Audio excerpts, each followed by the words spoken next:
Very good morning to all of you. BSc part second की botany के paper second, जिसमें कि हम जो जितने भी फ्लावरिंग प्लांट्स होती हैं उनकी क्या स्ट्रक्चर होती है, उनका डेवलपमेंट कैसे होता है, उनमें रिप्रोडक्शन कैसे होता है, इसके बारे में हम पढ़ रहे हैं।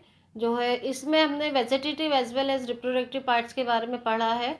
जो है अभी हम जिस ई लेक्चर की जो हमारी सीरीज चल रही है, जिसमें कि हम फ्लावर के स्ट्रक्चर की बात कर रहे हैं, उसमें हम फ्लावर की स्ट्रक्चर पढ़ चुके हैं, उसका हम एलिस देख चुके हैं। एक फ्लावर की बेसिक स्ट्रक्चर क्या है ये हमें पता है। सब पिछले लेक्चर में हमने एंड्रोशियम, कैलेक्स, कोरोला के बारे में पढ़ा था। गाइनोशियम के बारे में हम पढ़ चुके हैं। गाइनोशियम की क्या स्ट्रक्चर होती है, उसमें कौन कौन से पार्ट होते हैं, ये पिछले लेक्चर में हमने पढ़ा है। कौन कौन से पार्ट होते हैं थोड़ा सा रिकॉल कर लेते हैं हम कि गाइनोशियम की बात करी थी हमने जब, यानी कि ये फोर्थ जो है वर्ल था, सबसे इनर मोस्ट वर्ल ये होता है। जब हमने गाइनोशियम की बात करी थी तो मैंने आपको बताया था कि जो इनर मोस्ट वर्ल होता है जो किसी फ्लावर का, this is known as the gynoecium. और आउटर मोस्ट जो वर्ल होता है इट इज़ कैलेक्स। तो कैलेक्स तो सबसे बाहरी जो वर्ल हो गया वो कैलेक्स हो गया, उसके बाद कोरोला, कोरोला के बाद एंड्रोशियम, और फोर्थ वन इज गाइनोशियम। तो ये आपको पता होना चाहिए कि गाइनोशियम क्या होता है। जब हमने गाइनोशियम के स्ट्रक्चर की बात करी थी तो हमने कहा था कि इसकी जो यूनिट होती है वो क्या होती है, कार्पल होती है। और एक कार्पल जो है उसकी बेसिक स्ट्रक्चर क्या होती है, एक बेसिक स्ट्रक्चर जब हम फ्लावर की पढ़ते हैं तो गाइनोशियम के बारे में पढ़ते हैं, और gynoecium is the female part of the flower. तो इस फीमेल पार्ट जो होता है उसकी यूनिट जो है कार्पल है, और एक कार्पल के जो हमने 3 पार्ट पढ़े थे, उसको मैं अब थोड़ा सा रिकॉल कर देती हूँ कि ये हमने जो गाइनोशियम पढ़ा था जिसमें हमने स्टिग्मा पढ़ा था, स्टाइल पढ़ा था, ओवरी पढ़ा था। और ये भी मैंने आपको बताया था कि इसकी जो है बेसिक यूनिट क्या कहलाती है, कार्पल कहलाती है।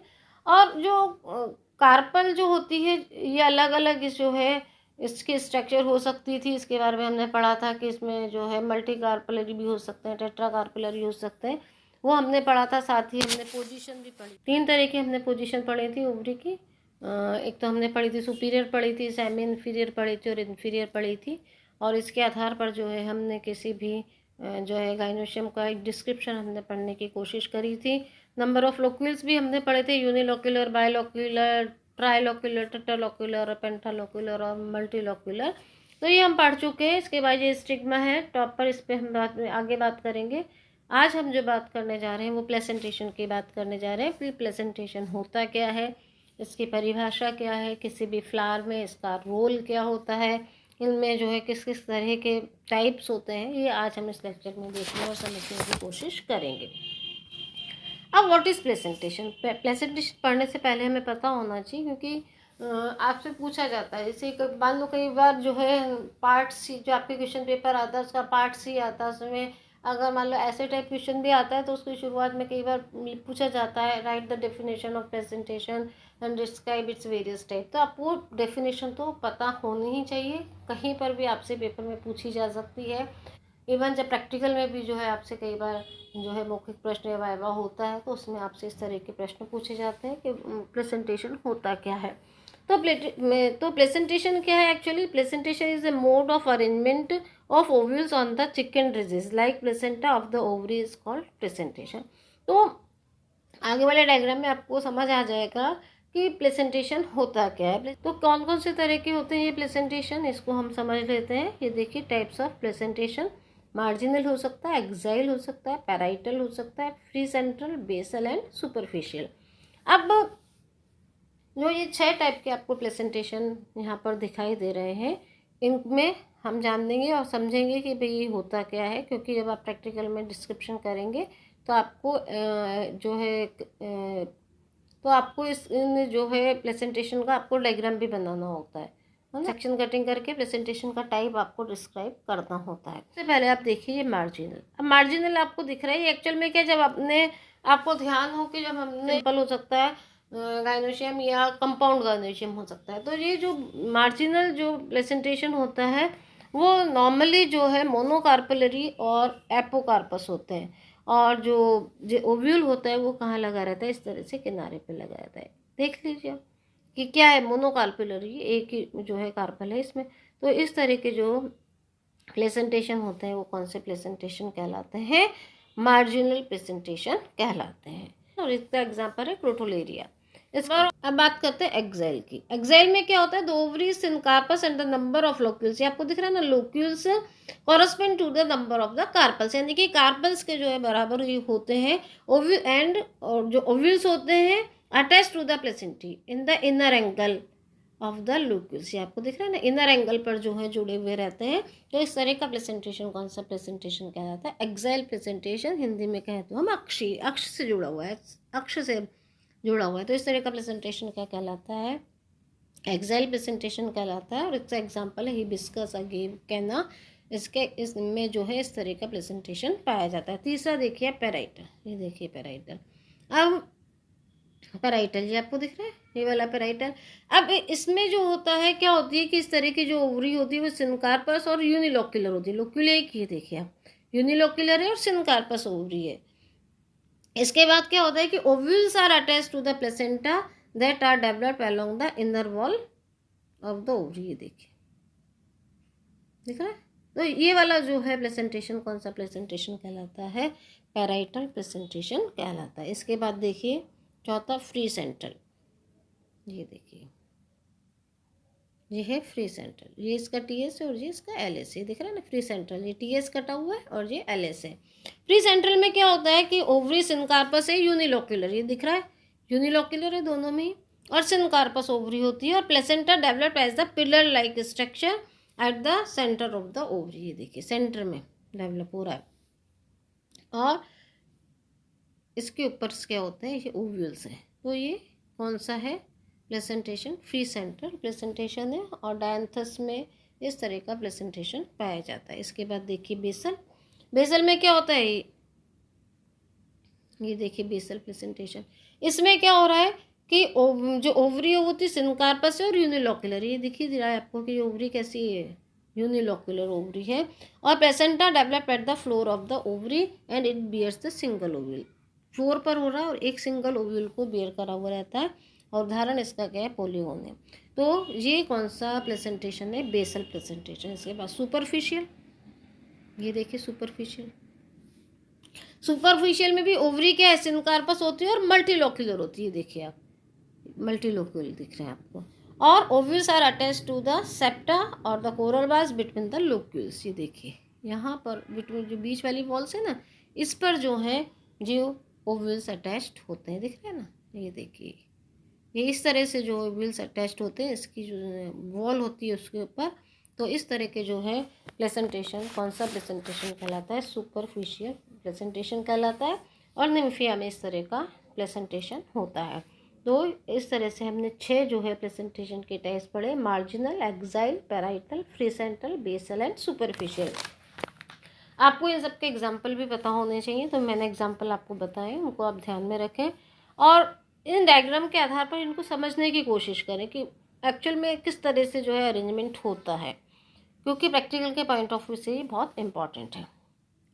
अब जब हमने गाइनोशियम पढ़ा था तो हमने पढ़ा था ओवरी, स्टाइल और स्टिग्मा। अब हम बात करते हैं इसकी स्टाइल की। स्टाइल होती क्या है, जो ओवरी होती है और स्टिग्मा होती है, इसका जो बीच का पार्ट दिख रहा है ना, ये क्या कहलाता है, स्टाइल कहलाता है।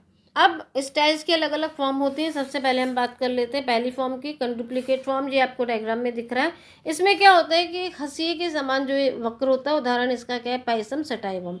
इसके बाद देखिए आप एसेंट्रिक, इसमें क्या होता है एसेंट्रिक में, ये देखिए एक और की स्थिति हल्की सी मुड़ी हुई है, दिख रहा है ना आपको, तो ये क्या कहलाता है, एसेंट्रिक कहलाता है। इसके बाद तीसरी देखिए आप फिम्ब्रिकेट, फिम्ब्रिकेट में क्या होता है, ये देखिए आप ये वाली स्ट्रक्चर आपको दिखाई दे रही है, कौन सी, फिम्ब्रिकेट कहलाती है। इसमें जो है जो फिम्ब्रिकेट तो आपको नाम से ही पता चल रहा होगा कि कुछ जो है स्टाइल होती है वो कहती है रोमिल हो जाती है, बहुत सारे रोम्स में हो जाते हैं, और उदाहरण क्या है इसका, विस्कस साइजोपेटलिस इसका एग्जाम्पल है। इसके बाद देखिए अगली वाली देखिए फ्लैम्बेलेट, फ्लैम्बेलेट में क्या हो रहा है, ये देखिए फ्लैम्बेलेट में क्या होता है कि ऊपरी भाग से थोड़ी सी क्या हो जाती है, पंखाकार हो जाती है, पंख क्या करके चपटी स्ट्रक्चर हो जाती है। इसके बाद नेक्स्ट जो होता है वो क्या है, जेनिकुलेट, जेनिकुलेट में क्या होता है, देखिए ये क्या है, जेनिकुलेट। इसके बाद देखिए गायनोबेसिक, ये वाली स्ट्रक्चर आपको दिखाई दे रही है ना, ये कौन सी है, गायनोबेसिक। गायनोबेसिक में क्या होता है कि जो वर्तिका है उसमें क्या होता है जाया के आधार से, ये देखिए इसके बेस से जो है डेवलप हो रही है ये जो है स्टाइल, तो इसको हम क्या कहते हैं, गायनो बेसिक। इसके बाद आप देखिए समवर्ती है होमोस्टाइलस की है, ठीक है। होमोस्टाइलस, होमोस्टाइलस में क्या होता है कि जो स्टाइल की शाखाएं जो होती हैं वो समान लंबाई की होती हैं, और उदाहरण क्या था, उदाहरण जो है इसका क्या है, एमेरंथस। इसके बाद हेट्रोस्टाइलस, ये देख रहे हैं आप, इसमें क्या है, इसकी लंबाई में क्या है, अंतर है, इसलिए ये क्या है, हेट्रो स्टाइलस है, और इसका उदाहरण क्या है, कस्कूटा। इसके बाद जो है क्या कहलाती है, पीटेलॉइड। पीटेलॉइड में आपको समझ आ ही रहा होगा कि ये वाली क्या स्ट्रक्चर है, पीटेलॉइड, ये देखिए आप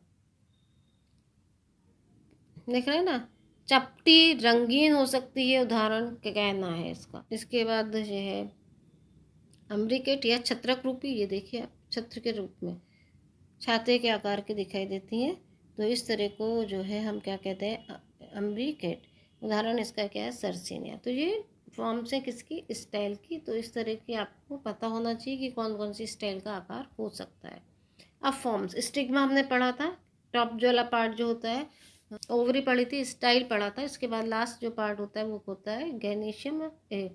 लास्ट जो पार्ट होता है वो क्या है, स्टिग्मा। और कितनी फॉर्म्स होती हैं इसमें, ये आपको दिखाई दे रहा है, कैपिटेट है, क्लेवेट है, इसके बाद डिकरेंट है, इसके बाद डिस्कॉर्ड है, इसके बाद फिम्ब्रिकेट है, लोब्ड है, एनुअलर है, डम्बल शेप्ड है, ट्विस्टेड है, ट्रिएटी है, और लीनिएट है। तो अलग अलग तरह के जो है इन स्टिग्मा की फॉर्म होती हैं, ये आपको पता होनी चाहिए। डायग्राम्स के माध्यम से आप देख सकते हैं। ये आपको सबसे पहले जो दिखाई दे रही है, ये आकार आपको सबसे पहले आपको ये दिखाई दे रहा है कैपिटेट, जिसमें कि गोल आकार हो रहा है, दिख रहा है ना। इसके बाद ये देखिए आप क्लेविएट, इसमें क्या हो रहा है, मुग्धा आकार हो रही है, ये देखिए उदाहरण इसका क्या है, म्यूसा। इसके बाद आप देखिए डिकरेंट। डिकरेंट में देखिए आपको दिख रहा है, इसमें क्या होगा, नीचे की तरफ मुड़ गए। इसके बाद डिस्कॉर्ड, ये डिस्क के आकार के हो जाते हैं स्टिग्मा। इसके बाद आप देखिए फिम्ब्रिकेट, ये वाला डायग्राम देखिए, इसमें क्या है, रोम हो गए, तो ये स्टिग्मा कौन सी स्टिग्मा कहलाती है, फिम्ब्रिकेट। इसके बाद ये देखिए, इसके बाद एनुलर, एनुलर के बाद ये आप देखिए डम्बल शेप, दिख रहा है ना। ये देखिए ये ट्विस्टेड, थोड़ा सा ये ट्विस्ट हो गई है, घूम गई है, तो उदाहरण इसका क्या होता है, बिग्नोनिया। इसके बाद आपके आती है ट्रीटी, इसके बाद है लीनिएटी। तो ये सारी किसकी फॉर्म से, स्टिग्मा की। तो आज हमने जो है स्टाइल, स्टिग्मा के बारे में पढ़ा, प्रेजेंटेशन पढ़ा, टाइप्स ऑफ प्रेजेंटेशन पढ़ा, कौन कौन सी फॉर्म्स जो होती है स्टाइल की होती है, कौन कौन सी फॉर्म्स स्टिग्मा की होती हैं, ये हमने पूरा पढ़ा। तो आज गाइनोशियम के जो थोड़े पार्ट बच रहे थे वो हमने पढ़ लिए हैं। इसके साथ ही स्ट्रक्चर ऑफ गाइनोशियम वाला पार्ट ख़त्म होता है, और साथ ही जो है फ्लावर की कंप्लीट स्ट्रक्चर हमने पढ़ ली है। अब आप इस स्थिति में आ गए हैं कि आप खुद जो है प्लांट को जो है फ्लावर को कलेक्ट कर रहे हैं, और उनका डिस्क्रिप्शन कर सकते हैं, कौन कौन से पार्ट है, कैलेक्स किस तरह का है, कोरोला कैसा है, एंड्रोशियम कैसा है, गाइनोशियम कैसा है, गाइनोशियम में स्टाइल का फॉर्म्स कौन सी है, स्टिग्मा की फॉर्म्स कैसी है, ओवल्स कौन सा है, ओवरी सुपीरियर है, इन्फीरियर है, कौन सी है, ये सब आप डिस्क्राइब कर सकते हैं। तो आप एज ए असाइनमेंट, जैसे कि मैं हर बार कहती हूँ कि आसपास से फ्लावर कलेक्ट करें, जो आपके सिलेबस में दे रखे हैं उनको पढ़ने की कोशिश और समझने की कोशिश करें, ताकि जब आप लैब्स में आएँ या जब आपके एग्ज़ाम हो तो आप आसानी से इनका डिस्क्रिप्शन कर सकें। Thank you so much.